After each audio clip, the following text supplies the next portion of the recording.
was established in 1945 immediately after the Second World War. कि UN को 1945 में immediately stabilise किया गया जब समय सेकेंड वर्ल्ड वार का एंड हो रहा था. द वे इट वॉज, इसका तरीका था organized, and the way it functions reflected the realities of the world politics after the Second World War. ये चाहते थे इसको ऑर्गेनाइज करने के लिए जो वे था कि इसमें किस प्रकार से सुधार किए जाए. तो इस महायुद्ध के बाद में जो वर्ल्ड की पॉलिटिक्स है उसमें सच्चाई सामने आई और उसी के अनुरूप ही इसको ऑर्गेनाइज भी किया गया. After the cold war those realities are different. Cold war के बाद हमने देखा कि इसमें जो वास्तविकता है वो बहुत ही डिफरेंट है. Here are the some changes that have occurred. यहाँ पे हम उसके कुछ चेंजेस हैं उसके बारे में हम देखेंगे. Number first, the Soviet Union has cross. Soviet Union टूट चुका था. The US is a stronger power. US अपने आप में एक स्ट्रॉन्ग पावर थी.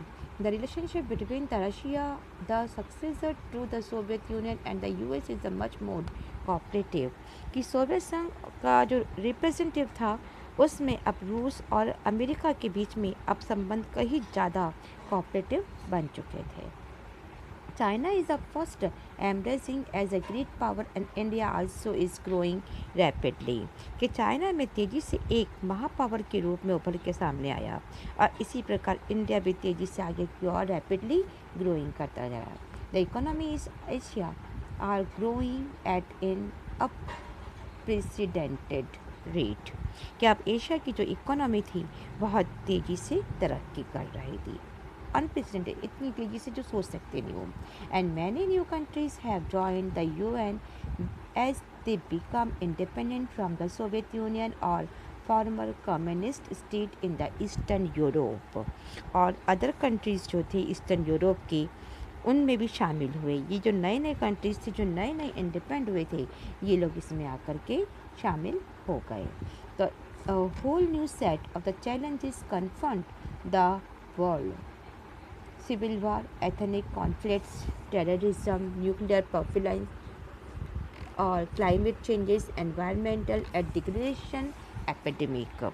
तो जो नए कंट्रीज इसमें शामिल हुई इसके बाद विश्व के सामने बहुत बड़ी चुनौतियां हमारे सामने आ गई कि किन इन चुनौतियों को जुड़ा जाए. इसमें जब नरसंहार हो गया, गृह युद्ध हो गया, जातीय संघर्ष हो गए, साथ ही जो आतंकवाद था, जलवायु परिवर्तन होना और एनवायरनमेंट में हानि होना और एपिडेमिक्स यानी कि बीमारियां होना, इन सब में चेंजेस आना. Terrorism, nuclear population, climate changes, environmental and the degradation, epidemics. तो इन द सिचुएशन इन 1989 कि 1989 की सिचुएशन ये थी कि the cold war was the ending. कि कोल्ड वॉर का अंत हुआ था. The question is facing the world was the UN doing enough. अब वही क्वेश्चन खड़ा था जो हमें फेस करना था कि अब यूएन क्या करेगा और कितना करेगा. It is equipped to do what is required. कि क्या अब ज़रूरत है, किस चीज़ की हमें अब ज़रूरत है और हमें क्या करना चाहिए, क्या करना चाहिए. व्हाट शुड बी डूइंग, हम क्या करेंगे, अब क्या होगा एंड हाउ, कैसी होगा. What reformer are necessary to make to work better. किस प्रकार से जो रिफॉर्मर्स है दुनिया के लिए अच्छा बनेंगे. फॉर द पोस्ट डेकर्स कि अब 10 साल होने को आ गए and a half member state have been trying to find satisfactory and practical answering to this question. कि अभी भी इस समय के अंदर भी कि पिछले 15 साल में भी जितने भी कंट्री थे उन लोगों के सामने अभी भी संतोषजनक और व्यवहारिक उत्तर ढूंढने की वे कोशिश ही कर रहे थे.